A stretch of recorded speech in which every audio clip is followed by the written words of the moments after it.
జన సైన్యంతో కలిసి మచిలీపట్నం పార్లమెంటు పరిధిలో వేలాది మందిగా మచిలీపట్నం అలానే గుడివాడ, గన్నవరం, పెనమలూరు, పామర్రు, అవనిగడ్డ అన్ని అసెంబ్లీ కాన్స్టిట్యున్సీల్లో 7 అసెంబ్లీ కాన్స్టిట్యున్సీల్లో కలిసి అలాగే కొంత గుంటూరు పార్లమెంట్లో పాత మిత్రులు ఎవరైతే ఉన్నారో వాళ్ళందరితో కూడా కలిసి వేలాది మందిగా ఈరోజు తాడేపల్లిగూడెం మీటింగ్కి అటెండ్ అవుతా ఉన్నాం. దీనికి ప్రధాన కారణం మీ అందరికీ తెలుసు. జనసేన, తెలుగుదేశం పార్టీ రెండు కలిసి వైసీపీ విముక్తి, ఈ రాష్ట్రంలో నిజంగా ప్రజాస్వామ్యం ఉండాలి, ప్రజలకి స్వేచ్ఛ ఉండాలి, స్వచ్ఛమైనటువంటి గాలి ప్రజలు పీల్చుకోలేనటువంటి పరిస్థితుల్లో ఈ రాష్ట్ర ప్రజానికం ఉన్నారు. అంతా భయాందోళనలో ఉన్నారు. దాని నుంచి ప్రజలకి ఒక ప్రజాస్వామ్యాన్ని కల్పించాలనేటువంటి ఉద్దేశంతో మా జనసేన పార్టీ అధినేత పవన్ కళ్యాణ్ గారి యొక్క పిలుపు మేరకు, అలాగే మా కూటమిలో భాగమైనటువంటి తెలుగుదేశం పార్టీ వాళ్ళ శ్రేణులు అందరం కలిసి లక్షలాది మంది ఈరోజు తాడేపల్లిగూడెం చేరుకొని ఈ బహిరంగ సభని మేము జయప్రదం చేయదలుచుకున్నాం. దీని ద్వారా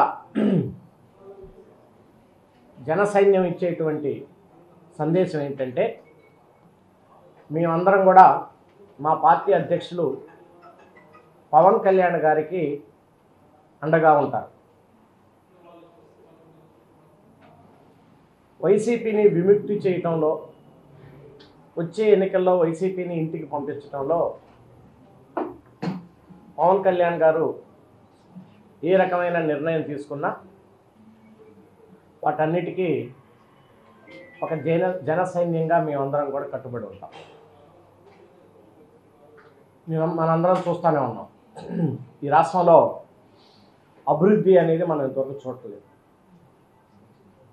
గత ప్రభుత్వంలో పోలవరం ప్రాజెక్టు దాదాపు 70% కంప్లీట్ అయితే,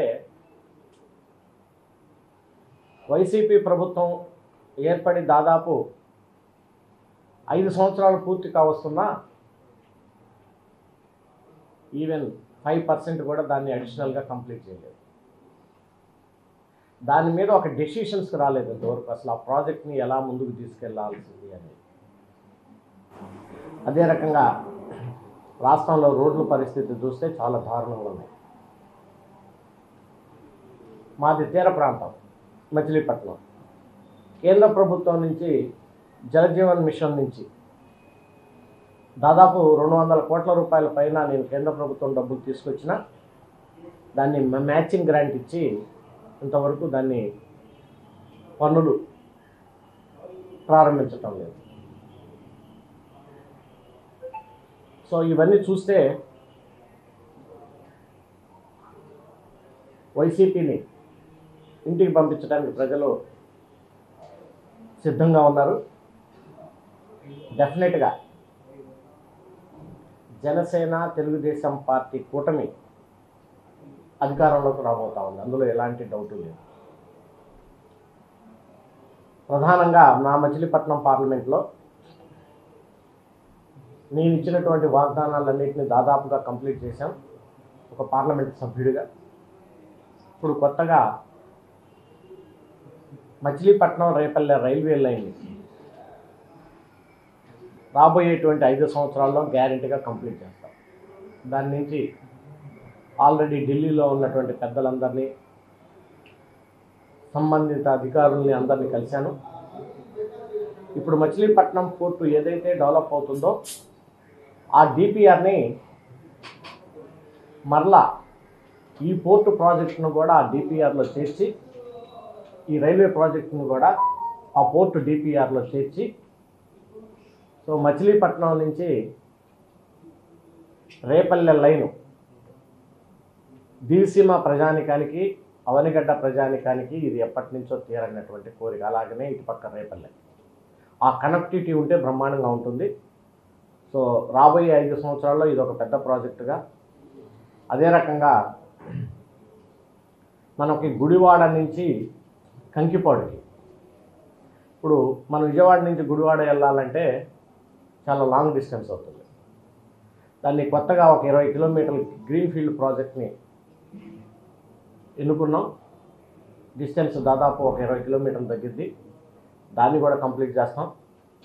అలాగే పామర్రు నుంచి చల్లపల్లికి ఏదైతే స్టేట్ హైవే ఉందో దాన్ని కూడా నేషనల్ హైవేకి మారుస్తాం. అలాగే కూచిపూడి నుంచి డోకిపర్రు ఏదైతే ఉందో దాన్ని కూడా నా వంతు నేను ప్రయత్నం చేస్తూ ఉన్నాం.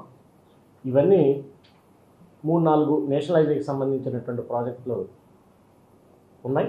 దానికి తోడు ముఖ్యంగా మచిలీపట్నం రేపల్లె రైల్వే లైన్ కూడా కంప్లీట్ చేస్తాం.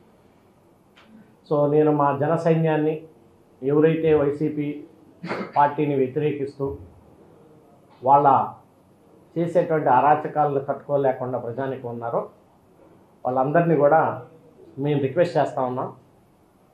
మీరందరూ జనసేన తెలుగుదేశం పార్టీ కూటమికి చేతులు కలపండి, వైసీపీని విముక్తి చేద్దాం, ఒక స్వేచ్ఛా వాతావరణంలో మంచి ప్రభుత్వాన్ని ఏర్పాటు చేసి ప్రజలకి సేవ చేద్దామని చెప్పేసి నా విజ్ఞప్తి.